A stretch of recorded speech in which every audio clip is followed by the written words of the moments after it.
एष सुरासुरमणुषिन्वन्दितं धोदघायिकममलं पढमा एष सुरासुरमणुषिन्वन्दितं धोदघायिकम् अमलं पढमामि वढ्ढमाणं तीर्थं धम्मस्य कर्तारम् शेषे पुण्यतीर्थयरे ससौवसिद्धे विशुद्धस्वभावे समणे अडाणदंसण चरित तव वीर्यायारे ते सव्वे समगम पत्तेगमेव पत्तेगम् वन्दामि अवट्टन्ते अरिहन्ते मानुषे खित्ते इच्चार्हन्ताडं सिद्धाणं तहणमो गणहराणम् अज्जावयवगाढं साहूढं चैव सौवेशिं तेसिं विशुद्धदंसण प्राणपहाणा समं समासेज्य उवसंपयामि समं जत्तोडिवाड संपत्ति।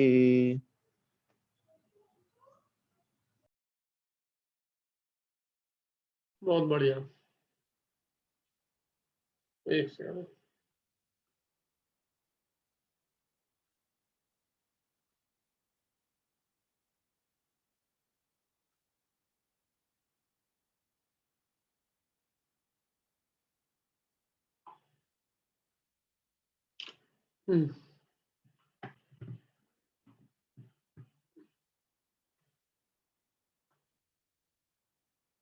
प्रवचन सारजी ग्रंथ की ये अपनी 66 नंबर की 67 नंबर की गाथा अपनी चल रही थी, जिसमें अपन ने किया था आत्मा के सुख स्वभाव के को बताने के लिए यहाँ पर दृष्टांत दिया। किसका दृष्टांत दिया? सूर्य का दृष्टांत दिया। जैसे आकाश में सूर्य स्वभाव से तेज, उष्ण और देव है, उसी प्रकार सिद्ध भगवान स्वयं ही ज्ञान, सुख और देव है। क्या तो अपन ने कल उदाहरण पढ़ा था अच्छे से कि जैसे आकाश में बिना अन्य किसी कारण की अपेक्षा रखे बिना सूर्य स्वयं ही अत्यधिक प्रकाश युक्त होने से तेज है और उष्णता रूप परिणमित लोहे के गोले की भांति सदा उष्ण परिणाम को प्राप्त होने से उष्ण है और देवगति के उदय से देव है।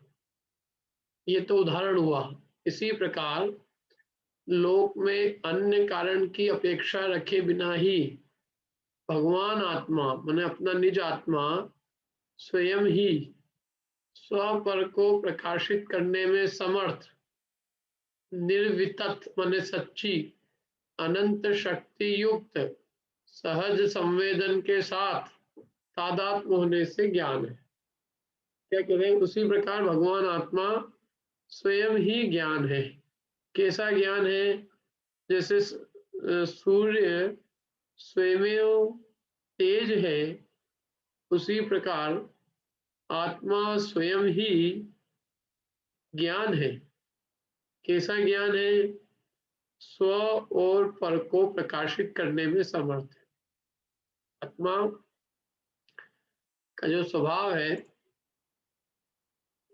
ज्ञान स्वभाव, पर स्व और पर को प्रकाशित करने में समर्थ है और सच्ची शक्ति है उसकी। सच्ची मतलब आत्मा जो स्व और पर को प्रकाशित करता है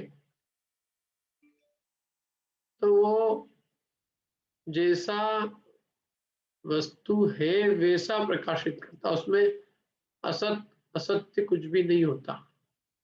क्यों? क्योंकि वो वस्तु के स्वरूप को प्रत्यक्ष देखकर जैसा उसका स्वरूप है वैसा बताता है, उसमें झूठ का कोई काम नहीं। वितत किसे कहते हैं? वितत मालूम आपको? वितत किसे कहते हैं? वितत कहते हैं झूठ को, असत्य को। रत्नगढ़ शौकाचार्य में वितत शब्द का प्रयोग किया है। और निर्वितत किसको कहते हैं? झूठ का विपरीत माने सच्चा। तो भगवान की जो ज्ञान शक्ति है वो सच्ची है। स्व और पर को, जो स्व और पर को प्रकाशित करने में समर्थ, निर्वितथ माने सच्ची, माने जैसा स्व और पर का स्वरूप है वैसा भगवान का ज्ञान प्रकाशित करता है। हमारा आपका ज्ञान तो फिर भी इंद्रियों के माध्यम से जैसा नहीं है वस्तु वैसी भी जान सकता है, लेकिन भगवान का जो ज्ञान है वो सम्यक ज्ञान है और प्रत्यक्ष ज्ञान है। सम्यक होने से वस्तु के सच्चे स्वरूप को जानता है और प्रत्यक्ष होने से उसमें कोई संदेह संशय नहीं होता। तो निसंशय रूप मतलब बिल्कुल प्रत्यक्ष, इंद्री और मन से अनंत गुना अत्यधिक स्पष्टता के साथ यथार्थ स्वरूप को प्रकाशित करता है और अनंत शक्ति है उसके ज्ञान की। क्या ये जो हमारा ज्ञान है इसकी शक्ति अनंत नहीं है, कुछ ही ज्ञेयों को प्रकाशित करता है। जैसे दिए की रोशनी कितनी होती है, क्यों अपनी लाइट की रोशनी कितनी है, घर के बाहर नहीं जाएगी, ज्यादा से ज्यादा मोहल्ले में दिख जाएगी, और ज्यादा होगी तो बहुत ऊपर से भी देखेंगे तो दिख जाए, लेकिन लोकालोक को प्रकाशित करने में समर्थ है। अरे घर की ज्योति नीचे के कमरे को, पास के कमरे को प्रकाशित नहीं कर सकती, लोकालोक क्या प्रकाशित करेगी है? और ये जो ज्ञान ज्योति है अद्भुत है। हमारा इंद्रिय ज्ञान तो बहुत अल्प है इसके सामने। दिया और सूरज, कोई अंतर है? कोई कोई तुलना है? दिया है हमारा ज्ञान और भगवान का ज्ञान सूर्य है। अपना है ही कितना, अपन कितना जानते हैं? अति अल्प ज्ञान है, अति अल्प।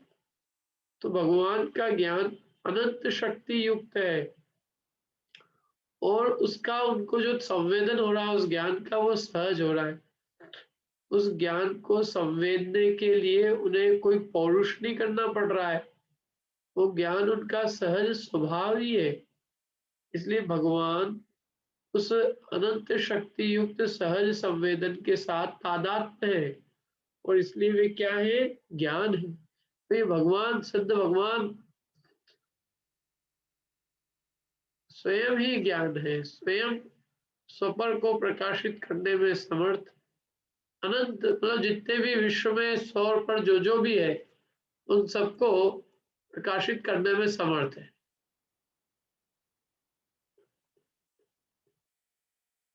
क्या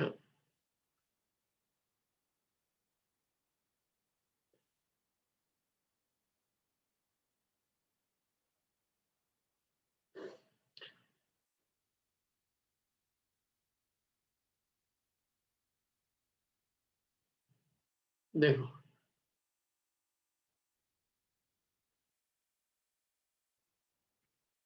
आगे चलते हैं। और ये तो दो, एक बात हो गई कि भगवान स्वयं तेज रूप है माने ज्ञान रूप है। दूसरी बात,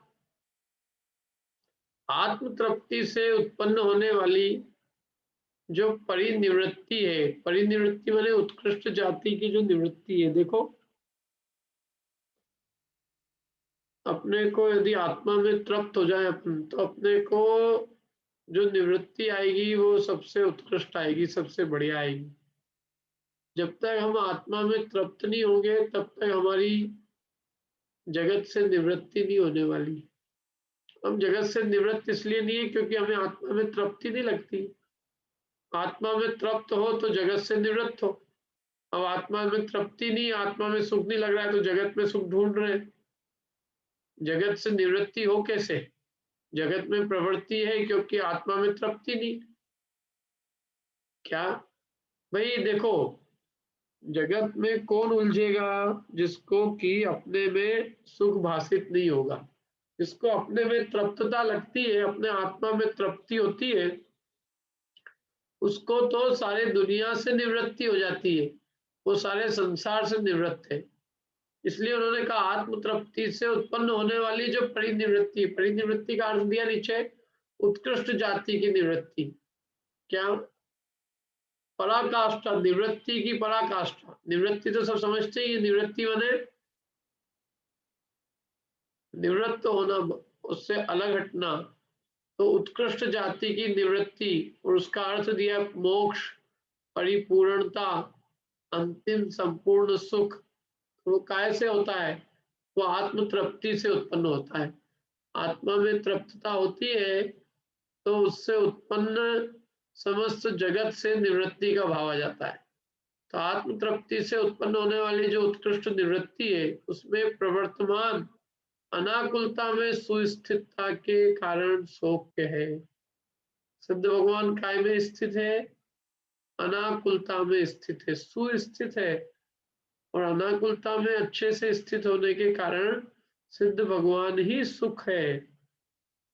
क्या? क्योंकि उन्हें अपने निज आत्म तृप्त से उत्पन्न होने वाली परिपूर्ण निवृत्ति है, परिपूर्ण सुख है। क्या? परिपूर्णता है, अंतिम संपूर्ण सुख है, सुख की पराकाष्ठा है। आत्म तृप्ति की पराकाष्ठा कहो, सुख की पराकाष्ठा कहो, आनंद की, मुक्ति की पराकाष्ठा है, उसमें स्थित है सिद्ध भगवान। तो उसमें जो अनाकुलता होती है, उस अनाकुलता में भले प्रकार से स्थित होने के कारण सौख्य है। ये 2 पॉइंट हो गए। मतलब जैसे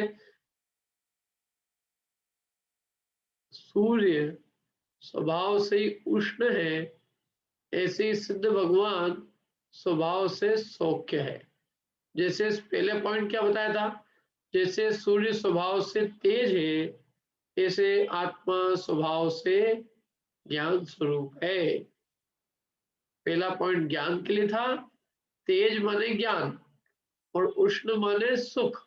उष्ण का मतलब जो उष्ण उदाहरण में सूर्य पे घटित किया, तो वो उसका उस दृष्टांत का दृष्टांत आत्मा पे सुख के लिए बनाया।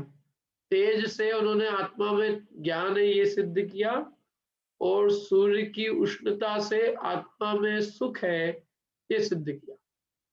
और जैसे सूर्य स्वभाव से ही देव है, ऐसी आत्मा भी स्वभाव से सिद्ध भगवान भी देव है।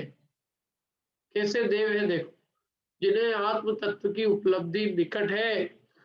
कौन है ऐसे लोग जिन्हें आत्म तत्व की उपलब्धि निकट है? अरे वे बुद्धजन है, बुद्धिमान है, जिन्हें आत्म तत्व की उपलब्धि निकट है, जिन्हें मुक्ति निकट है, वे बुद्धजन, वे ज्ञानी जन। उन ज्ञानी जनों के मन रूपी शिला स्तंभ में जिसकी अतिशय द्युति स्तुति उत्कीर्ण है। क्या? मैंने मुनिराजों के मन रूपी शिला स्तंभ में सिद्ध भगवान की अतिशय कांति द्युति स्तुति उत्कीर्ण है। ऐसा दिव्य स्वरूपवान होने से कौन है? वे देव है। क्यों देव है? देखो, देव किसे कहते हैं? बुद्धिमानों के भी मन रूपी शिला स्तंभ में जिनकी स्तुति अतिशय रूप से उत्कीर्ण हो, वे दिव्य आत्म स्वरूपवान होने से देव है। बुद्धिमान ज्ञानी जन भी जिनको विनय से अत्यंत भक्ति पूर्वक जिन्हें नमस्कार करते हो, ज्ञानियों के मन रूपी शिला स्तंभ में जैसे पत्थर में मूर्ति उत्कीर्ण होती है ना? पत्थरों में क्या करते हैं? मूर्ति को उत्कीर्ण कर देते हैं ना। ऐसे उत्कीर्ण हो गई वो मूर्ति, सालों साल टिकी रहती है। पत्थर में मूर्ति उकेरी गई, वो मूर्तियां कब तक है? अरे युगों युगों तक है। ऐसे ज्ञानियों के मन रूपी शिला स्तंभ में आपकी कांति स्तुति उत्कीर्ण है, मैंने बसी हुई है। कब तक? युगों युगों तक। ऐसे आप दिव्य आत्म स्वरूपवान हैं। मैंने बुद्धिमान गणधर परमेष्टि, गणधर और इंद्र सुरेंद्र नरेंद्र, सब जिनके हृदय में, इन सब बड़े बड़े पुरुषों के हृदय में जिनकी स्तुति उत्कीर्ण है, मैंने जिनकी स्तुति टांकी से मानो उत्कीर्ण कर दी गई हो, जिनके मन रूपी पत्थर में सिद्धों की स्तुति टाकी से मानो उत्कीर्ण हो गई है। ऐसे जिनेंद्र भगवान, सिद्ध भगवान दिव्य दिव्य आत्म स्वरूप है, दिव्य। उनका उनकी जो दिव्यता है, ऐसी दिव्यता अन्य किसी में नहीं है। त्रिलोक के पूज अदूज शिव कमलापति, अदूज उनके समान कोई दूसरा नहीं है। ऐसे दिव्य आत्म स्वरूपवान, दिव्य आत्म स्वरूपवान होने से वे क्या है? देव है। इसलिए इस आत्मा को सुख साधना भास, जो सुख के साधन नहीं है, परंतु सुख के साधन होने का आभास मात्र जिनमें होता है। क्या? इस आत्मा को जो सुख के साधन नहीं है, परंतु जिसमें जिन सुख के साधन होने का आभास मात्र जिनमें होता है। ऐसे कौन है? ऐसे विषय, ऐसे विषयों से बस हो, बस हो, बस हो। कितना समझाया हमने आपको 6 गाथा में कि भैया आत्मा खुद ही ज्ञान सुख स्वरूप है। फिर इस आत्मा को जो सुख के साधन नहीं है, जिनमें अपने को सुखी होने का आभास होता है, ऐसे विषयों से क्या हो? अरे ऐसे विषयों से अब बस हो, बस। अब हमें नहीं चाहिए ऐसे विषय। मैंने एक कथा पढ़ के मानो आचार्य देव कह रहे ये आत्मा को सुखाभास, सुख साधनों का आभास जिसमें होता है, जिसमें सुख के आभास मात्र होता है, ऐसे सुख के साधनों के आभास रूप विषयों से बस हो। क्या है? पंचेंद्रिय के विषय कैसे हैं? जो केवल सुख के साधन होने का आभास मात्र हमें कराते हैं। सुख के साधन है नहीं, सुख के साधनाभास है। जैसे आपने निश्चयाभास और व्यवहाराभास पढ़ा था ना, याद है? निश्चय का श्रद्धान हुआ नहीं है, लेकिन निश्चय का आभास हो गया। व्यवहार का श्रद्धान नहीं है, लेकिन व्यवहार का आभास। ऐसे सुख के साधन नहीं है विषय, सुख के साधनाभास है। विषय क्या है? पंचेंद्रिय के विषय सुख साधनाभास। हमको उसमें सुख के साधनों की आभास मात्र होता है। ऐसा लगता है ये हमारे सुख के साधन है। टीवी सुख का साधन है कि नहीं है?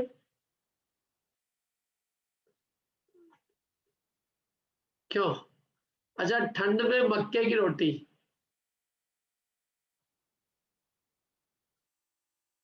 क्यों नूतन जी?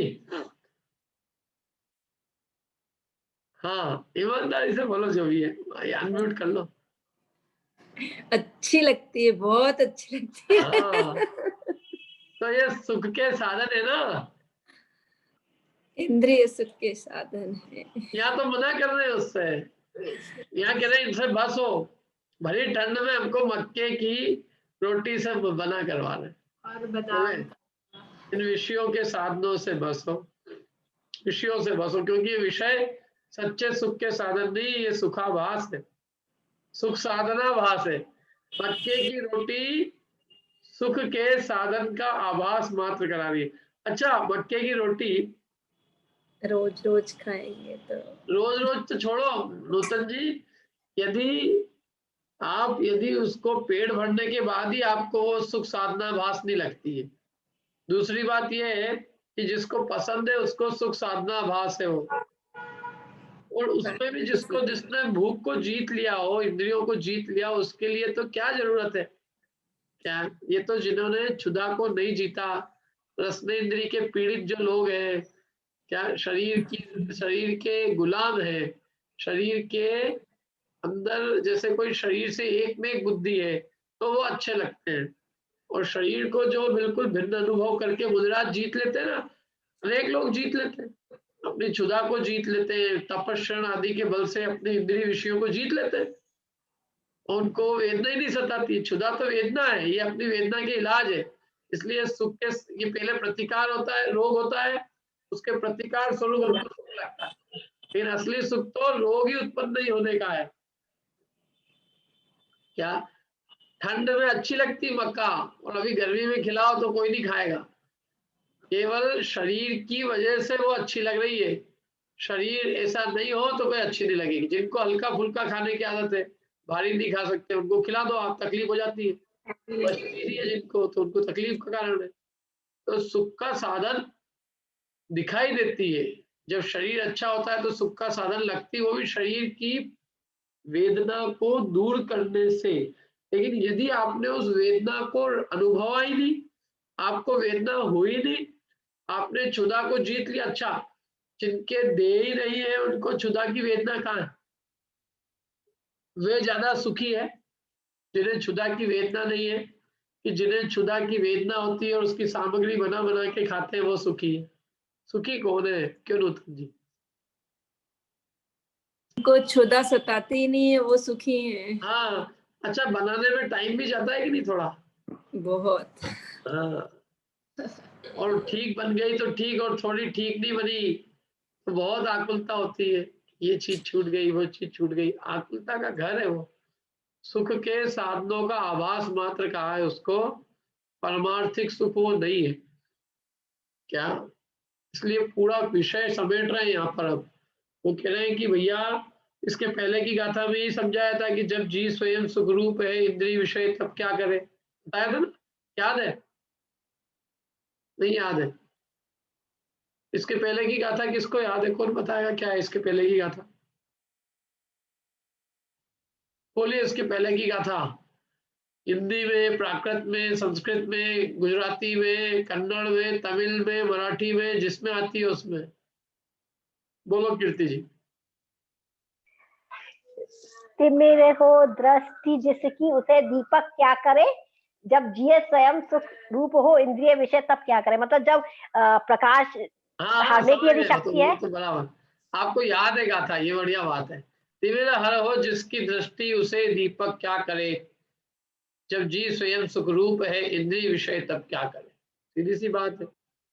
तिमिर हर हो जिसकी दृष्टि उसे दीपक क्या करे। तो जब उन्होंने पिछली गाथा में ही समझाया था कि जब आत्मा स्वयं सुखरूप है तो इंद्रिय विषय क्या करे, अब यहाँ फिर कहा उन्होंने कि आत्मा का सुख स्वभाव है स्वयं का, आत्मा सहज स्वभाव से ही ज्ञान सुख और देव है।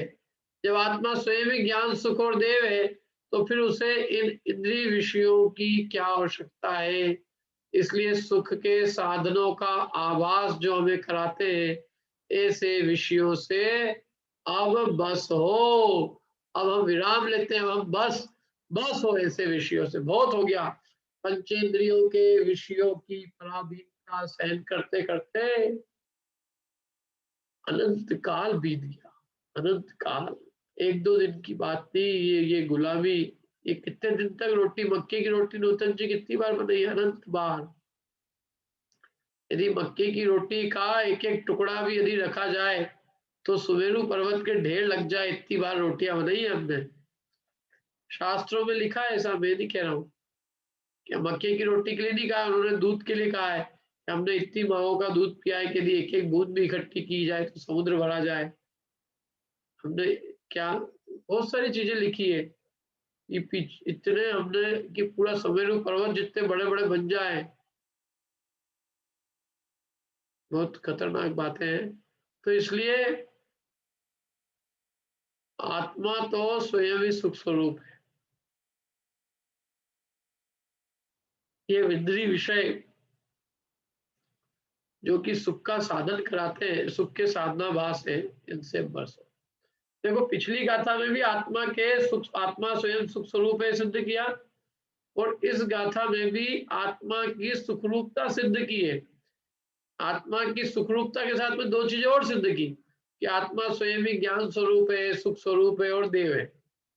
क्या सुख स्वरूप तो है ही, और ज्ञान स्वरूप और देव भी है। आत्मा स्वयं ही ज्ञान स्वरूप है, सुख स्वरूप है एवं देव है। जैसे अज्ञानियों का सूर्य देव है, लेकिन ज्ञानियों के मन रूपी शिला स्तंभ में सिद्धों की अतिशय द्युति स्तुति उत्कीर्ण है, इसलिए सिद्ध भगवान स्वभाव से देव है। सिद्ध भगवान स्वयं देव है, और आत्म तृप्ति से होने वाली जो परिनिवृत्ति है, अनाकुलता में उत्पन्न स्थिरता के कारण जो सौख्य स्वरूप होने से भगवान, सिद्ध भगवान स्वयं सुख स्वरूप है, और लोकालोक को प्रकाशित करने में समर्थ अनंत शक्ति युक्त सहज संवेदन के साथ तादात्म्य रूप होने से वे ज्ञान है। इस प्रकार से सिद्ध भगवान जब स्वयं ही ज्ञान सुख और देव है, तब फिर इस आत्मा को अन्य सुख के साधनों से बस हो, बस हो, बस हो। समझ में आया कीर्ति जी? पिछली गाथा से और इस गाथा में कनेक्शन है।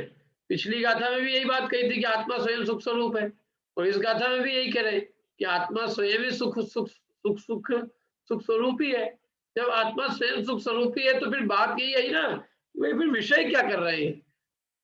जब जीव स्वयं सुख रूप है, इंद्रिय विषय, तब क्या करे? तो इसलिए उन्होंने कहा कि जब कुछ नहीं करे तो इन विषयों से बस हो, इन विषयों से हम बहुत पूरा पढ़े, अब हमें इनकी कोई जरूरत नहीं। भावार्थ देखो, भावार्थ पढ़ते हैं।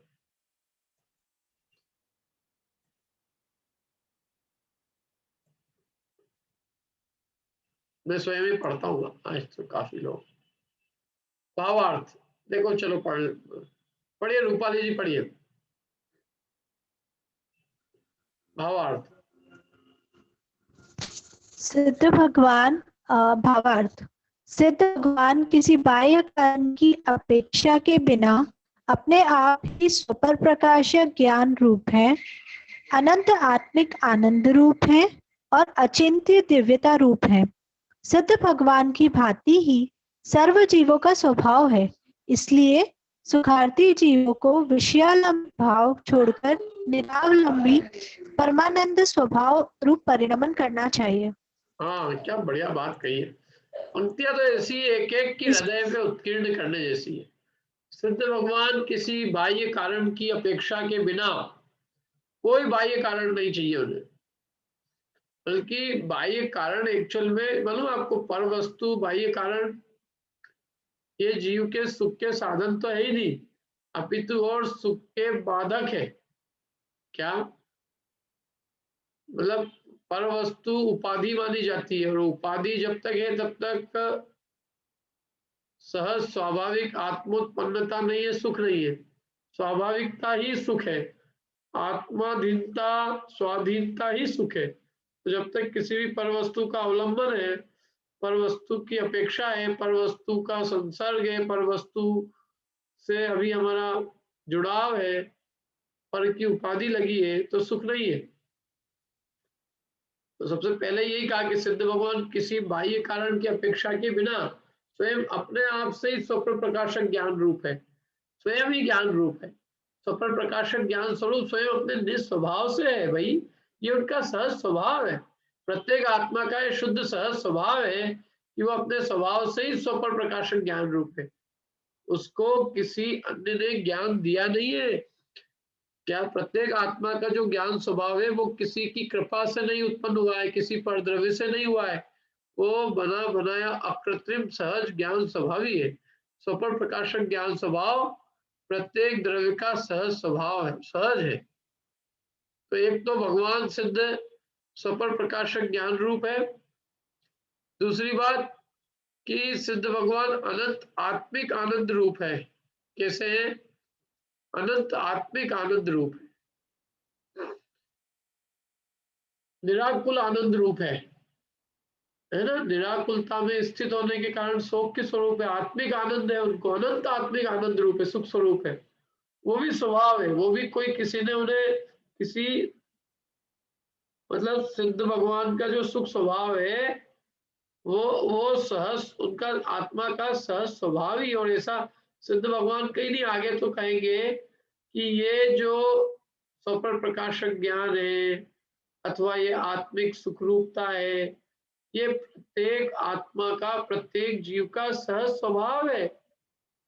क्या ये हमारा आपका भी सहज स्वभाव ही है? ये हम बने बनाए ऐसे, ये किसी की कृपा से नहीं है। प्रत्येक आत्मा सहज स्वतः सिद्ध अकृत्रिम बना बनाया ज्ञान और सुख स्वभावी है। क्या इस बात का अपने को प्रतीति नहीं आती, इसलिए हम सुख बाहर खोजते कि नहीं खोजते? बताओ। हमको सुख की प्रतीति अपने भीतर नहीं भासती है, इसलिए हम क्या करते हैं? हम पर द्रव्यों में सुख खोजते रहते हैं, इधर उधर, सुबह से शाम तक। क्यों? नूतन जी काय में सुख खोजते अपन? अच्छा, मक्के की रोटी में अकेले में सुख मिल जाएगा? उसमें खोज लिया, मक्के की रोटी हो, सब हो, दाल नहीं हो तो, चटनी नहीं हो, चटनी भी बन गई और नमक नहीं हो, नमक हो ही नहीं घर में, तो खा लेंगे? कितनी अधीनता है। और दिमाग फ्री नहीं हो तो खाएगा नहीं, पेट सही नहीं हो तो नहीं खाएगा, टाइम नहीं हो तो नहीं खाएगा, झगड़ा हो जाए तो नहीं खाएगा। क्या दुनिया भर के विकल्प है भैया, दुनिया भर के।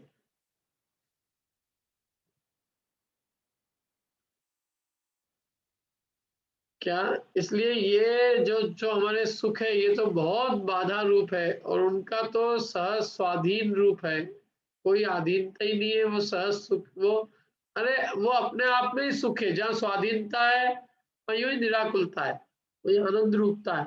तो ऐसा अनंत आत्मिक आनंद रूप सिद्धों का जैसा स्वभाव है, ऐसे प्रत्येक जीव का बना बनाया अकृत्रिम स्वतः सिद्ध सहज स्वभाव और अचिंत दिव्यता रूप है। इस विश्व में शुद्ध आत्मा ही दिव्य है, देव है। जिन्होंने शुद्धात्म स्वभाव को प्रकट किया वही वास्तव में दिव्य रूप है, देवता रूप है, अचिंत दिव्यता रूप है। और जैसे ये सिद्ध भगवान स्वप्न प्रकाशक ज्ञान रूप है, जैसे सिद्ध भगवान अनंत आत्मिक आनंद रूप है, जैसे सिद्ध भगवान अचिंत दिव्यता रूप है, ऐसे ही सिद्ध भगवान की भांति सर्व जीवों का स्वभाव है। हम आप भी ऐसे ही है, ज्ञान सुख और देव। जैसे सिद्ध भगवान ज्ञान सुख और देव हैं, ऐसे हम आप भी ज्ञान सुख और देव स्वरूप है। सिद्ध भगवान की भांति ही सर्व जीवों का ऐसा ज्ञान सुख और देव स्वभाव है। इसलिए सुखार्थी जीवों को, जो सुख के अर्थी है, उन्हें विषयों का अवलंबन छोड़कर, विषयालंबी भाव छोड़कर, और क्या करना चाहिए? निरालंबी परमानंद स्वभाव रूप अनुभव करना चाहिए। विषयों से बस हो, विषयों की आसक्ति, विषयों का अवलंबन छोड़कर, और जो अपना निज स्वभाव है निरालंब, अपने स्वभाव का अवलंबन लेने के लिए क्या करना पड़ेगा? किसी का अवलंबन ले मत, स्वभाव का अवलंबन तो स्वतः सिद्ध। स्वभाव कहां से जाएगा? क्या सबका अवलंबन छोड़ दिया, उसका नाम है आत्मा का अवलंबन ले लिया। और जब तक सबका अवलंबन है तब तक निज का अवलंबन नहीं। जब तक लाठी से चल रहे हो तब तक अपना अवलंबन नहीं लिया। जब सब पराधीन, सब वस्तु का अवलंबन छूट गया, अपने पांव से चलने लगे, तो हम कहेंगे अब स्वावलंबी है।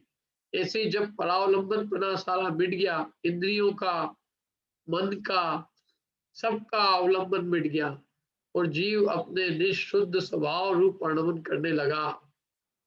मतलब किसी अन्य किसी की सहायता के बिना इंद्रिय, मन, पंचेंद्रियों के विषय, इन सब का अवलंबन छोड़कर और परमानंद स्वभाव रूप जब जीव परिणमेगा तो वो सुख स्वरूप होगा। तो सुखार्थी जीवों को क्या करना चाहिए कि विषयालंबी भाव छोड़कर, विषयों का अवलंबन छोड़कर, और अपने निज स्वभाव का अवलंबन लेना चाहिए, और परम आनंद स्वभाव रूप परिणमन करना चाहिए। अपने निज स्वभाव का अवलंबन करेंगे तो वो आनंद नहीं मिलेगा, परमानंद मिलेगा, परमानंद स्वभाव रूप परिणमन होगा। क्या तो ये कार्य करना चाहिए। पूरे इस अधिकार का देखो सार यही है, इंद्रिय सुखाधिकार करके भी अपन क्या करें? क्यों इंद्रिय सुखों में पड़े रहे? तो इंद्रिय सुखाधिकार पढ़ने का सार क्या है? पढ़ के ले रहे अपन इंद्रिय सुखाधिकार, इसलिए पढ़ रहे पंडित जी कुछ पुण्य बंध जाए इंद्रिय सुखाधिकार पढ़ के, और उस पुण्य से कुछ इंद्रियों के सुख मिल जाए। क्या इसलिए हम इंद्रिय सुखाधिकार पढ़ रहे हैं? पुण्य की प्राप्ति के लिए, ताकि उस पुण्य के उदय से विषय भोग मिल जाए।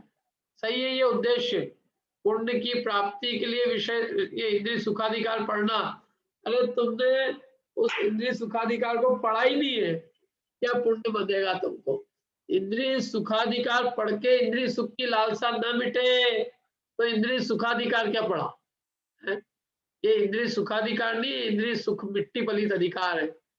इसमें इंद्रिय सुख की बारंबार खिंचाई की है। पहले तो असुरेंद्र, सुरेंद्र ये सब विषयों से पीड़ित है। यदि ये पीड़ित नहीं होते तो विषयों के अंदर प्रवृत्ति क्यों करते, ये सिद्ध किया। और फिर ये बात में बताया था कि जीव स्वयं ही पंचेंद्रिय के विषयों में इष्ट अनिष्ट की कल्पना करके स्वयं ही सुख दुख रूप परिणमन करता है। कोई इंद्रिया सुख दुख रूप नहीं परिणमती, देह सुख रूप दुख रूप नहीं परिणमती। और भले सिद्धों का, देवों का विक्रियक शरीर भी क्यों ना हो, लेकिन कोई शरीर तो सुख रूप परिणमता नहीं है, और शरीर तो कोई सुख का साधन होता नहीं है। जीव स्वयं ही अपने इस स्वभाव से सुख रूप परिणमता है। फिर अगली गाथा में बताया कि ये आत्मा स्वयं सुख स्वरूप है और इसलिए इसे इन पंचेंद्रियों के विषयों की जरूरत ही क्या है। पहले शरीर की अवलंबन छुटाया 2 गाथाओं में कि शरीर सुख का साधन नहीं है। फिर अगली 2 गाथाओं में ये कहा कि जिस प्रकार शरीर सुख का साधन नहीं है उसी प्रकार ये पंचेंद्रिय के विषय भी सुख के साधन नहीं है, क्योंकि जब आत्मा स्वयं सुख स्वरूप है तो इंद्रिय विषय उसमें क्या करेंगे। ऐसी अंतिम गाथा में बताया कि सिद्ध भगवान जैसे सूर्य स्वभाव से ही उष्ण तेज उष्ण और देव है, वैसे ही सिद्ध भगवान स्वभाव से ही ज्ञान सुख और देव है। जब सिद्ध भगवान स्वभाव से ही है जीव, और जैसे सिद्ध भगवान स्वभाव से ही ज्ञान सुख और देव है, ऐसे प्रत्येक जीव स्वभाव से ही ज्ञान सुख और देव है। जब प्रत्येक जीव स्वभाव से ज्ञान सुख और देव स्वरूप है तो फिर उसे अब विषयों से क्या लेना, इसलिए उसको विषयों का अवलंबन छोड़ देना चाहिए आज से और निरावलंबी निज आत्म तत्व का अवलंबन करके और परमानंद रूप अवलंबन करना चाहिए। ये मोक्षार्थी के लिए युक्त है, योग्य है। इस प्रकार ये आनंद अधिकार पूरा हुआ। क्या पढ़ के क्या मिला अपने को साहब? क्यों निकिता जी, कुछ इंद्रिय विषयों में सुख रूपता मिटी कि नहीं मिटी? कुछ लगा कि नहीं लगा कि ये पंचेंद्रिय के विषय भोग इनमें सुख नहीं है? आपके जो विचार हो बता दो आप। तो ऐसा कुछ नहीं है। हाँ नहीं है। हाँ, नहीं ऐसा लगता अपने को, अपने पढ़ तो लिया है तो बराबर आपने बोल भी दिया, लेकिन अपने को लगता है ऐसा कि ये वास्तव में ऐसा ही है, इंद्रिय विषय सुखाभास है, सुख नहीं है। उसमें आता है ना, अपना सुख तो अपने में है, बाह्य वस्तु में व्यर्थ प्रयास, जग का सुख तो मृग तृष्णा है, झूठे हैं इसके परिणाम। हाँ, तो उसको यहाँ हेतु से सिद्ध किया ना आपने। बात तो बहुत बढ़िया कही है, उसी बात को यहाँ हेतु से सिद्ध कर रहे हैं कि ये अपना स्वयं स्वभाव है। जग क्या, जग का सुख तो मृग तृष्णा है, झूठे है उसके पुरुषार्थ। तो जग के अंदर तो सुख नहीं है, तो फिर सुख है कहाँ? सिद्ध भगवान कौन सा सुख भोग रहे हैं कि निज में सुख है, अपने आत्मा में ही सुख है।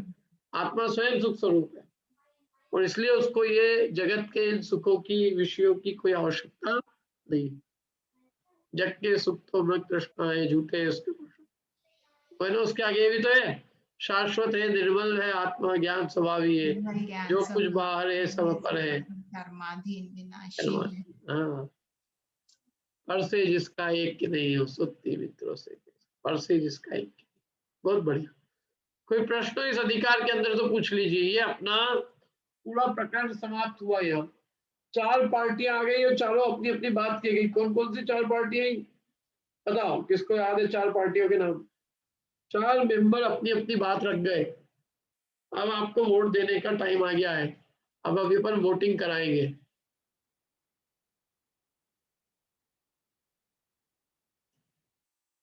करा ले वोटिंग गुप्त। खैर इस वोटिंग के अंदर ऐसे आ भी जाए यदि मेंबर लोग तो क्या दिक्कत है, क्या बिगड़े? बोलिए सुरेंद्र जी। भैया 4 पार्टी थी। पहली थी अतीन्द्रिय ज्ञान, फिर थी इंद्रिय ज्ञान, फिर उसके बाद अतीन्द्रिय सुख और इंद्रिय सुख। हाँ, ये 4 पार्टियों ने अपनी अपनी बात यहाँ पे रख दी। अब आपको वोट देना है बस। अब क्या है, अब वोट देने का टाइम आ गया। अपन करा ले वोटिंग। बोलो, हाथ खड़े कर सकते हैं सब लोग। कितने लोगों को इंद्रिय सुख के लिए वोट देना है? अच्छा चलो, इंद्रिय सुख के लिए तो नहीं जान देना है। नेक्स्ट ईयर सिंगापुर की ट्रिप के लिए किस किस को वोट देना है? पंडित जी सिंगापुर जी के लिए तो देंगे क्या? सिंगापुर ट्रिप के लिए वोट देंगे, इंद्रिय सुख के लिए नहीं देंगे। इंद्रिय सुख के लिए नहीं देंगे। Singapore trip free of charge. Free of charge Singapore trip कौन छोड़ेगा भैया? दिमाग खराब है क्या जो छोड़ेंगे? तो इंद्रिय सुख को, अरे भाई साहब क्या है, हमें भगवान की भी वास्तव में वैसी महिमा नहीं है। फ्री में कोई मंदिर छोड़ने के लिए कहे और कहे कि आपको कश्मीर ले जा रहे हैं फ्री में, अमेरिका ले जा रहे हैं फ्री, मंदिर नहीं मिलेगा, यूरोप देखने को चाहिए। मंदिर मंदिर तो क्या है, भगवान तो हमारे पास में ही मंदिर है। मैं 4 कदम जाऊं बोले मंदिर। इंडिया में खूब मंदिर है, मंदिर तो जिंदगी से देख ही रहा हूँ, लेकिन मुझे तो वो चीजें देखनी है, और वो फ्री में, फ्री ऑफ चार्ज। कौन पागल छोड़ेगा? किसी के यदि लॉटरी में टिकट निकल जाए यूरोप टूर की, मंदिर मंदिर सब एक तरफ है, काय का सुखाभास सुखाभास, वास्तविक सुख है साहब। सुखाभास कौन करिए? सुखाभास सुखाभास किसको लग रहे थे? अभी हमारा एक सोशल ग्रुप है, तो वो सब उसका नाम ही धार्मिक नाम पे बना है, तो वो अभी अंडमान निकोबार गए थे। अंडमान निकोबार, मैं सोच रहा था कि अंडमान निकोबार के अंदर कौन सा तीर्थ है, क्यों अंडमान निकोबार में कौन मोक्ष गया भैया? क्यों अर्चेश, कौन मोक्ष गया है? मेरे को तो एक का भी नाम याद नहीं, एक भी तीर्थंकर का, केवली का। बोला तीर्थ यात्रा अंडमान निकोबार में। मैंने कहा यार, परम तीर्थ है वो एक्चुअल में आपका, अंडमान निकोबार तीर्थ हो गया। मक्का मदीना भी तीर्थ के थे कल से, तो कोई बड़ी बात नहीं है। हाँ? क्या कर पढ़ना और उसके उस रूप वर्णन करना, इन दोनों में थोड़ा अंतर है। आनंद की अनुभूति वर्णन करने से आएगी, श्रद्धा करने से आएगी। हम इंद्रिय सुखों को दुख रूप मानेंगे, उसको पीड़ा अनुभव करेंगे, और उससे विरक्त होकर अपने निस्सुख को प्राप्त करेंगे, निस्वाभाविक सुख को, तो आनंदानुभूति होगी, और तो ये इंद्रिय सुखाधिकार पढ़ना सार्थक होगा। इंद्रिय सुखाधिकार पढ़ के भी यदि अपन इंद्रिय सुख से विरक्त नहीं हुए, तो पढ़ाने का कोई मतलब नहीं। केवल इतना ही हुआ है कि हमने और आपने अपना टाइम पास किया है, बाकी ज्यादा कोई उपलब्धि नहीं हुई। अब आगे चलते हैं अपन, देखो कोई प्रश्न हो तो पूछ लीजिए, नहीं तो अपन आगे चलते हैं।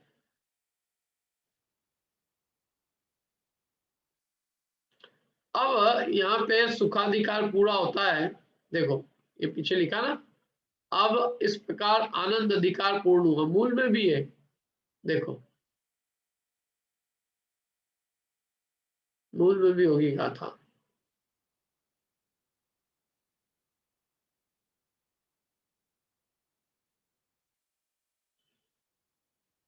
हाँ देखो, इति आनंद प्रपंच, इस प्रकार आनंद का प्रपंच पूरा हुआ, माने आनंद का प्रपंच हुआ, माने आनंद अधिकार पूर्ण हुआ। अब कौन सा अधिकार चालू हो रहा है? सुखाधिकार पूरा हो गया, आनंद अधिकार कहो सुखाधिकार कहो, ये पूर्ण हो गया। अब कौन सा अधिकार चालू हो रहा है? अथ शुभ परिणाम अधिकार प्रारंभ, और शुभ परिणाम के अधिकार को प्रारंभ कर रहे हैं। क्या नाम है इस अधिकार का? शुभ परिणाम अधिकार। अभी इसके जस्ट बाद क्यों आया भैया? इंद्रिय सुखाधिकार के जस्ट बाद शुभ परिणाम अधिकार क्यों आया, तो बता सकता है थोड़ा सोच के? कि इंद्रिय सुखाधिकार के जस्ट बाद अगले अधिकार का नाम दिया उन्होंने शुभ परिणाम अधिकार। तो ये इंद्रिय परिणाम अधिकार के, इंद्रिय सुखाधिकार के बाद इसका नंबर क्यों आया? इंद्रिय सुखाधिकार के बाद शुभ परिणाम अधिकार का क्रम किस तरह से आया है? हम बोलिए नवीन जी। अरे मैं वंदना हूँ यहाँ पे। हाँ कोई बात नहीं, वंदना जी बोलिए। वो के पुण्य बंध से जो इंद्रिय सुख प्राप्त होते हैं, इसके लिए उनने इंद्रिय सुख के बाद ये वाला लिया। हाँ, ये इंद्रिय सुख जिससे मिलते हैं वो कौन है? शुभ परिणाम। शुभ परिणाम, इंद्रिय सुखों का कारण कौन है? शुभोपयोग। तो जब इंद्रिय सुख ही है तो शुभ परिणाम उपादेय कैसे हो सकता है? भाई जो जिस उससे जो चीज मिलती है, जब वही उपादेय नहीं है, तो वो चीज वो कारण उपादेय कैसे हो जाएगा? यदि इंद्रिय सुख उपादेय होता तो उसका कारण शुभोपयोग भी उपादेय के थे, लेकिन यदि जो प्योर जो इंद्रिय सुख का ही कारण है, ऐसा शुभोपयोग वो हमारे किस काम का? क्यों? क्योंकि जो इंद्रिय सुख है उसमें जब वही सुख रूप नहीं है, तो उसका कारण शुभोपयोग सुख का कारण कैसे हो सकता है? ये बताना है यहाँ पे इस अधिकार में। शुभोपयोग की हेयता बतलाएंगे इस दृष्टिकोण से कि उसके फल में जो वस्तु प्राप्त होती है वो स्वयं आकुलता रूप होने से दुख रूप है। जब शुभोपयोग का फल आकुलता दुखी है तो फिर ऐसे शुभोपयोग की क्या दरकार हमको। ठीक है, देखो अपन पढ़ते हैं इसको जरा। देखो मूल संस्कृत से ही पढ़ते वाली। अर्थ शुभ परिणाम अधिकार प्रारंभ और शुभोपयोग परिणाम अधिकार प्रारंभ होता है। क्या नाम है इसका? शुभ परिणाम। यह शुभ परिणामों की चर्चा करेंगे कि शुभ परिणाम क्या होते हैं, उनसे क्या मिलता है, फिर उससे क्या होता है, ये सब बात करेंगे। शुभ परिणाम का अधिकार है ये, इसको प्रारंभ करते हैं। अब देखो इसकी उत्थानिका, पहली कथा की उत्थानिका कितनी जोरदार है। अथ इंद्रिय सुख स्वरूप विचारम उपक्रमण तत्साधन स्वरूपम उपन्यस्ति। अब इंद्रिय के सुख स्वरूप का विचार करते हुए उसके क्रम का और उसके साधन के स्वरूप का वर्णन करते हैं। देखो पढ़ते हैं इसको हिंदी में। हाँ पढ़िए पढ़िए विनीता जी, 2 लाइन पढ़ दीजिए। अब इंद्रिय सुख सब इंद्रिय अब से लेके 2 लाइन। अब इंद्रिय सुख स्वरूप संबंधी विचारों को लेकर उनके इंद्रिय सुख के साधन का शुभोपयोग का स्वरूप कहते हैं। हाँ, अब इंद्रिय सुख के विचार, अपन इंद्रिय सुखों पे विचार कर रहे हैं अभी, तो उस इंद्रिय सुखों के साधन कौन है, उन साधनों का विचार करते हैं कि साहब इंद्रिय सुख का साधन शुभोपयोग है। अब शुभोपयोग का स्वरूप कहते हैं सबसे पहले कि शुभोपयोग है क्या। जो इंद्रिय सुख का साधन है इसे शुभोपयोग का स्वरूप कहते हैं। अपन सोचते हैं कि अपन तो सब शुभोपयोगी है, लेकिन शुभोपयोग का भी स्वरूप क्या है अपन जरा जान ले कि शुभोपयोग भी किसको कहते हैं, तो अपने को समझ में आएगा कि अपन कहाँ खड़े। देखिए पढ़ते हैं अपनी गाथा।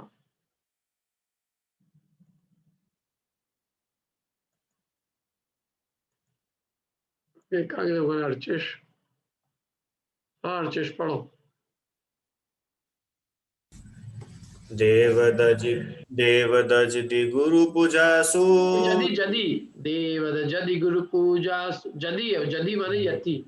देवदजति गुरु पूजासु चेवदाडम्मीवासु शीलेषु उवासादिषु रक्तो सुहोव ओगप्पगो अप्पा। ये शुभोपयोग का स्वरूप है। अपने को ये भी समझ में आए कि अपने को विषय भोग भी मिलेंगे ना जिस शुभोपयोग से, तो वो शुभोपयोग का स्वरूप भी क्या है, क्योंकि हम शुभोपयोग का भी सही स्वरूप नहीं समझते। लोग आजकल बहुत शांति विधान करा रहे हैं, मालूम आपको। आज मैं उसमें गया था प्रमोशन मंदिर में, तो 3 वेदियों में शांति पाठ चल गया था, 3 में। क्या मैंने कहा यार भगवान को भी 3 जगह वो कर रहे सेट लोगों हैं, इधर के नहीं करे शांति तो इधर के तो कर ही दे, और इधर के नहीं तो इधर के कर दे। अब ये बताओ कि वो जो शांति विधान है जो कि लौकिक प्रयोजन से किया है, अभी अपन पढ़ेंगे तो वो शुभोपयोग में भी नहीं आएगा। वो शुभोपयोग भी किसका नाम है, जिस शुभोपयोग से विषय सुख मिलते हैं। अपन ये देखिए कि वो शुभोपयोग भी अपने जीवन में है कि नहीं है। क्या ये दिशाएं देखना, सब उत्तर में बैठना कि दक्षिण में बैठना, पूरब में बैठना कि पश्चिम में बैठना, और केवल नारियल चढ़ा देना, गोले चढ़ा देना, इतने मात्र से शुभोपयोग नहीं हो जाता। शुभोपयोग का भी स्वरूप उत्कृष्ट है। देखो अपन पढ़ते हैं शुभोपयोग क्या है। देखो हिंदी पढ़ते हैं इसके अपन पहले।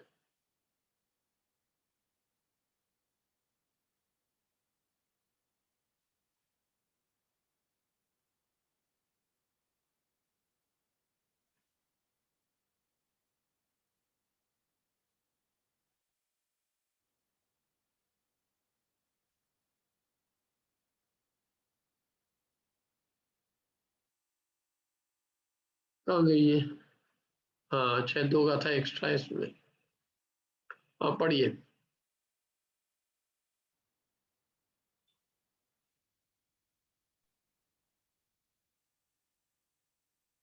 गुरु यति अर्चनार दान उपवास आदि में हर्षील में जो लीन शुभ उपयोग मैं वह आत्मा।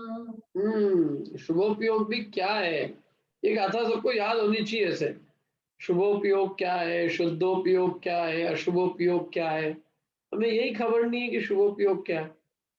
क्या हम तो शुभोपयोग जो ना होल्ले को शुभोपयोग समझ लेते। जब भीड़ खूब हो रही हो, प्रोग्राम में पहुंच गए, मंदिर के कोई कार्यक्रम में, सब अपन ने धर्म कर लिया, अब क्या शुभोपयोग हो रहा है? होल्ले में शुभोपयोग का भी अवसर नहीं है, लेकिन बस धर्म के कार्यक्रम बने, भीड़ भाड़ में इकट्ठे हो जाना, हाय हेलो हो जाना, सोशलाइजेशन हो जाना, एक दूसरे से मिल लेना, कैसे हो ये पूछ लेना, ये धर्म हो गया बस। और ज्यादा कुछ हो तो दिशाओं की ध्यान रख लेना, कौन सी दिशाओं में क्या करनी है, धर्म हो गया। मैंने शुभोपयोग भी क्या है, किस चिड़िया का नाम है, लोगों को यही नहीं मालूम। तो यहाँ देखो क्या क्या बातें कही है, अपन पढ़ते हैं इसको। देवद देखो,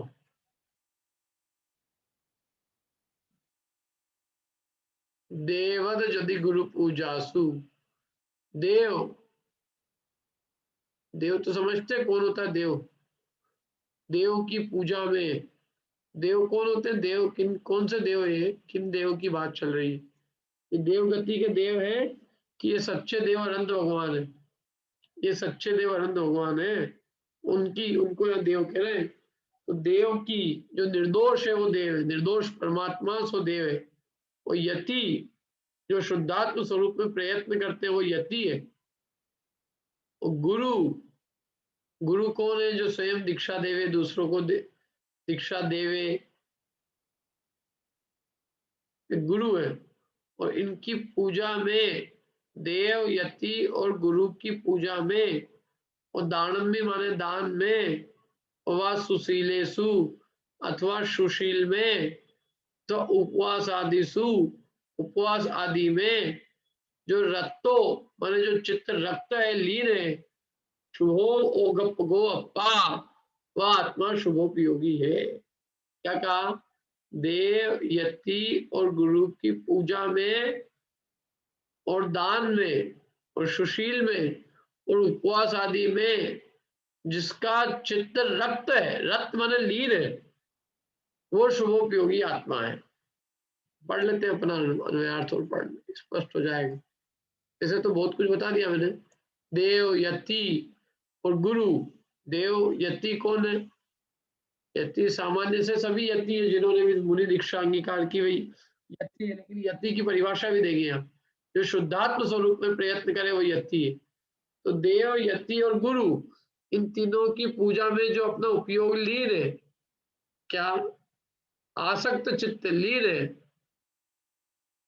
और दान में और शील पालन में, ब्रह्मचर्य के अथवा व्रतों के पालन में, अथवा उपवास आदि में जिसका आत्मा रथ है, जैसे जैसे जो होती है ना मक्खी चाशनी में रथ है, एकदम निकलने को असमर्थ है, ऐसे जिसका उपयोग इन कार्यों में रथ है, शुभ ओगप्पगो अप्पा, वह आत्मा शुभोपयोगात्मक है। ये शुभोपयोगी आत्मा की बात हो गई, को पढ़वाते हैं मतलब। पढ़िए मिंटा जी। अन्वयार्थ। देव, गुरु और यति की पूजा में, दान में एवं सुशीलों में और उपवास आदि में लीन आत्मा शुभोपयात्मक है। हाँ, ये शुभोपयोग की पूरी चीजें बता दी, साधन कि शुभोपयोग के साधन भी क्या है? देव, गुरु, यति की पूजा, दान, सुशील माने 7 प्रकार के जो शील व्रत है वे, और उपवास आदि, इनमें भी जो लीन आत्मा है, धर्मानुराग रूप परिणाम जिसका है, लीन है इनमें एकदम, ऐसा लीन है, बिल्कुल तन्मय है, वो आत्मा शुभोपयोगी है। शुभोपयोग क्या उसको शुभोपयोगी कहा? जैसे देव की पूजा में रावण लीन था कि नहीं था? कैसा लीन था कि अपनी वीणा मतलब तार की जगह अपनी नस लगा दी, इसको कहते हैं पूजा में रतता, लीनता। शुभो मतलब उस कार्य में लीनता, लीनता के लिए आगे और कहेंगे भी सही, देखो आगे।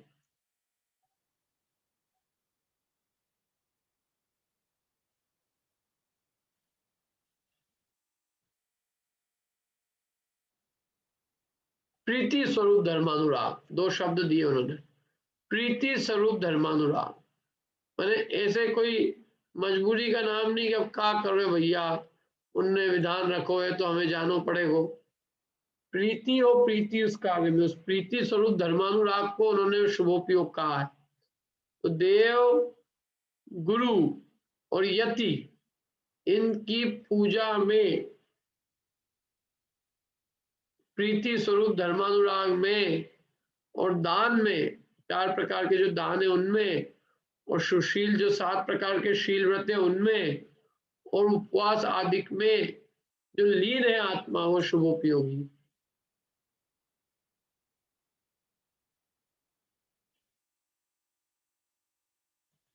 हाँ क्या हुआ नील, बोलो। भैया यहाँ पर उन्होंने धर्म को क्यों नहीं लिया? मतलब देव गुरु, मतलब जो स्वाध्याय आदि के उसको क्यों नहीं लिया इसमें? गुरु ले लिया, यति ले लिया, मतलब देव शास्त्र, शास्त्र क्या मिसिंग है ना? गुरु और देव तो ले लिया है, शास्त्र। देखो शास्त्र को तो तत्व श्रद्धान के कारण के रूप में डाला जाता है। ये जितनी चीजें हैं ये शुभोपयोग की कारण कही। अच्छा, शास्त्र जो है ना शुद्धोपयोग का कारण है। मतलब ये चारित्र संबंधी लिया है क्या? यहाँ पे चारित्र संबंधी वो ज्ञान में लेके ले लिया क्या इसलिए? नहीं नहीं, चारित्र संबंधी नहीं है, तो शुभोपयोग की बात चल रही है। जिस शुभोपयोग के फल में जीवों को इंद्रिय विषय सुख पुण्य मिलते हैं, इंद्रिय विषयों के भोग मिलते हैं, वो उस चारित्र की बात कर रहे हैं, मतलब उस शुभोपयोग की बात कर रहे हैं जिसके फल में जीवों को पंचेंद्रिय के विषय भोग मिलते हैं। तो वो कैसा है उपयोग? जिस उपयोग के फल में जीवों को 5 इंद्रिय के विषय भोग मिले, वो शुभोपयोग कैसा होता है? वो ऐसा होता है। और जो स्वाध्याय आदि है ये शुभोपयोगी क्या? ये तो आत्मा को इंद्रिय विषयों से निकाल कर वो शुद्धोपयोग की प्राप्ति कराता है। ठीक है, अच्छा, मतलब वास्तविक कारण शास्त्र स्वाध्याय आदि का तो मूल रूप से शुद्धोपयोग है। शास्त्र में जगह जगह शुद्धोपयोग की बात है, और ये सब चीजें जो है ना, ये क्या है, ये बाह्य आचरण की मुख्यता है। इसमें शास्त्राभ्यास तत्वाभ्यास की मुख्यता नहीं है शुभोपयोग में। ये जितनी भी लिस्ट दी है, जैसे देवगुरु यति की पूजा करना, दान करना, शील व्रतों का पालन करना, उपवास आदि में लीन रहना, ये सब मतलब ये सब पुण्य रूप है ये। और ये सब सीधे तत्व ज्ञान से वो नहीं है इनका रिलेशन। ठीक है, ठीक है, बेसिकली मतलब शास्त्र ज्ञान डायरेक्टली है, और ये तो मतलब व्यवहार चारित्र के कारण शुभोपयोग के खाते में डाला। मतलब शास्त्र ज्ञान तो वास्तविक शुद्धोपयोग का कारण है। हाँ, शास्त्र ज्ञान और तत्वाभ्यास को कराता है। ये सब चीजें क्या है, देखो ये जो है ना शास्त्राभ्यास तो शुभोपयोग क्या शुद्धोपयोग को प्राप्त करने की प्रेरणा देगा। और ये जितने भी काम होते हैं ना, ये बाह्य आचरण, ये सब बाह्य शुभोपयोग रूप प्रवृत्ति, ये एक्चुअल में, और कई लोग तो करते हैं इंद्रिय सुखों के लिए। इनका हेतु जो है ना, कई लोगों का ये करते समय वो जो विषयों में सुख की प्रतीति है वो मिटती नहीं है। शास्त्राभ्यास करने से तो फिर भी मिटती है, लेकिन ये जितने कार्य है ये सब बहिरंग कार्य, ये एक्चुअल में जीव को अंतरंग में विषय सुख के लिए वो हटाते नहीं है। मतलब उसमें उपयोग में उसको ये बना रहता है कि ये कर रहा हूँ तो इससे मिलेगा, आज हमने खूब पूजा करी ये मिलेगा इसका फल, दान दे रहे हैं इससे ये मिलेगा, इससे और पुण्य बंधेगा, उपवास कर रहे हैं, शील का पालन कर रहे हैं, ये सब पुण्य बंध के कारण ऐसा एक अंदर माइंड सेट में उसके बना रहता है। ठीक है, ठीक है, समझ में आ गया भैया। ठीक है, अब देखो एक एक की परिभाषा भी दी है यहाँ, देव गुरु यति सबकी। देखो देव की परिभाषा, एक एक की परिभाषा पढ़ लेते हैं अपन, टाइम हो गया ऐसे, फिर मैं पढ़ लेता हूँ। सर्व दोष रहित परमात्मा व देव है। और देव कौन है? जो सर्व दोष रहित है, निर्दोष परमात्मा व देव है। और गुरु कौन है? भेदाभेद रत्नत्रय के स्वयं आराधक, और उसी भेदाभेद रत्नत्रय की आराधना के जो अन्य अर्थी इच्छुक है, ऐसे अन्य भव्य जीवों को जो जिन दीक्षा देने वाले हैं, जिन दीक्षा देते हैं, प्रायश्चित लेने वालों को प्रायश्चित विधि से शुद्ध करते हैं, उपदेश आदि देते हैं, वे गुरु है। जो शुद्धात्म स्वरूप की दीक्षा दे वे गुरु है, और जो इंद्रिय जय करके शुद्धात्म स्वरूप में ही प्रयत्न प्रयाण रहते हैं, अपने निज आत्मा में लीन रहते हुए यति है। ऐसे देव गुरु यति की अथवा उनकी प्रतिमा की पूजा में 4 प्रकार आहार औषध अवय ज्ञान दान 4 प्रकार के दान में, आचार अंग आदि शास्त्रों में कहे हुए शील व्रतों में, जो शास्त्रों में 7 प्रकार के शील व्रत कहे ना, गुरु व्रत, शिक्षा व्रत, उनमें, और उपवास आदि तप में, इनमें जो प्रीति है, प्रेम है इनमें, वो उसका नाम धर्मानुराग है। ऐसी प्रेम से करे जैसे कोई ये मेरा करने योग्य और महान कार्य, तो उसमें अत्यंत प्रेम पूर्वक करे। कोई परेशानी हो क्या? तो फिर वो नहीं है, वो तो एकदम प्रीति पूर्वक कार्य करे तो वो है शुद्धात्म स्वरूप में प्रयत्न परायणता। इंद्रियों को जीत के अपने निज आत्म स्वरूप में जो प्रयत्न परायणता है वो यति है। तो ऐसे उनकी देव गुरु यति की पूजा में, उनकी प्रतिमा की पूजा करें, 4 प्रकार के दान में, वो सब प्रीति पूर्वक हो। आचार आदि शास्त्रों में कहे हुए शील व्रतों में, उपवास में, इन सब में प्रीति का होना वो धर्मानुराग है। और वो धर्मानुराग जब जीव अंगीकार करता है तो शुभोपयोगी कहलाता है।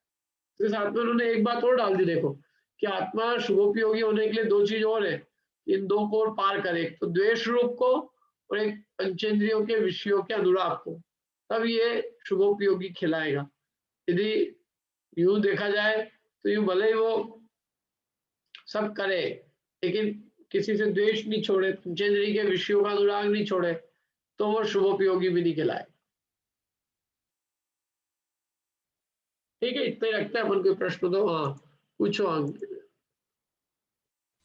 भैया इसमें ये समझने है कि गुरु और यति को अलग अलग क्यों लिया है? गुरु तो आचार्य परमेष्ठी जैसे लिए और यति सब सामान्य साधु मिलता है। अच्छा, उस अपेक्षा से। और ये जो शास्त्र का भी नेहिल भैया ने जो पूछा था, तो इसमें कैसा भी बोल सकते हैं कि जो शास्त्र है वो डायरेक्टली अपने सम्यक्त्व का या अपने शुद्धोपयोग का कारण बनता है और बाकी ये सब क्रियाएं परंपरा से बनती है। बराबर है।